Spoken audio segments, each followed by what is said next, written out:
Once you have your face drawn, which you've done with a mirror, you're going to then start adding your clothing and your imagined backgrounds. This is from your imagination. It can be based on something that is in real life. Like I have some examples in which it looks kind of like my house. It's inspired by a room in my house. That's what's behind me, okay? So I'm going to go ahead and start on just the clothing part. And for this assignment, you have to actually include at least 3 things, 3 visual clues that tell me something about your identity in your portrait. So I circled a couple things that I thought I could include in my portrait. I circled that I like to travel. I circled that I'm a Christian. I circled that family is important to me, and art. I actually circled the art part of art teacher, but I could use either one, okay? So I'm going to go ahead. I'm already thinking about these things in my head as I start. So I'm going to go ahead. I just usually like to draw what I'm wearing today, unless there's some other reason that I shouldn't. Like, for example, if I'm jogging, I wouldn't wear my school clothes if I was jogging. That would be silly. So I'm going to go ahead, and if I take my neckline, if I go from my neck and kind of hook around, that makes an easy way to kind of make a collar like this.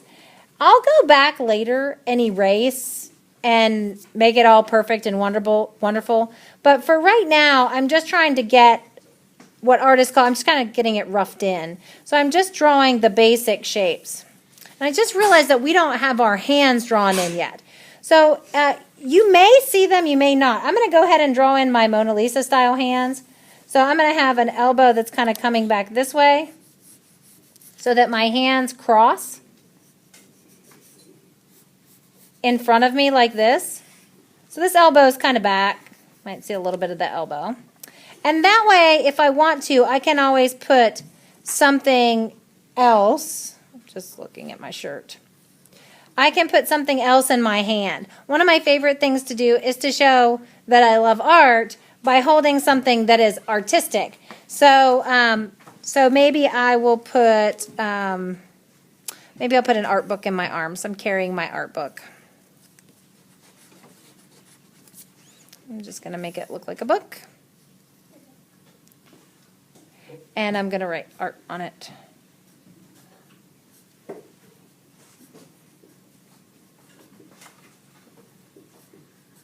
And I can add stripes, I can add flowers, I can add any details. But right now I only have one clue in my portrait about myself, okay? Now I'm going to go ahead and add something else that will tell you something else about me.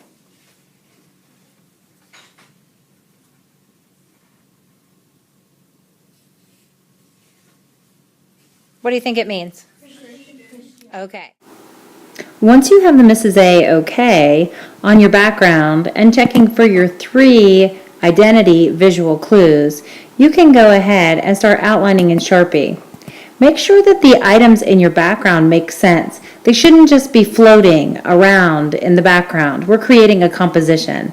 So please make sure that the items you include in your background as clues make sense in the pictures. They're not just flying around behind you like objects in a tornado. You may use both the fine tip Sharpie, which is the bigger, and the ultra fine tip Sharpie to outline your image. Some items like necklaces, eyes, or teeny tiny cats need a small Sharpie. Erase all your old pencil line before you start in color, and again, get the teacher's okay before you go on to crayon. When you're using the crayons, take your time and stay in the same direction so that it has a nice, neat appearance. I sometimes stroke in an oval shape so that I don't really have any directional lines unless I want them, like for hair. If you're making a wall, keep your lines vertical, even if you have to turn your paper to do it. If you're making a floor, color in a horizontal pattern. These will help make your image a high-quality image and make a beautiful final product.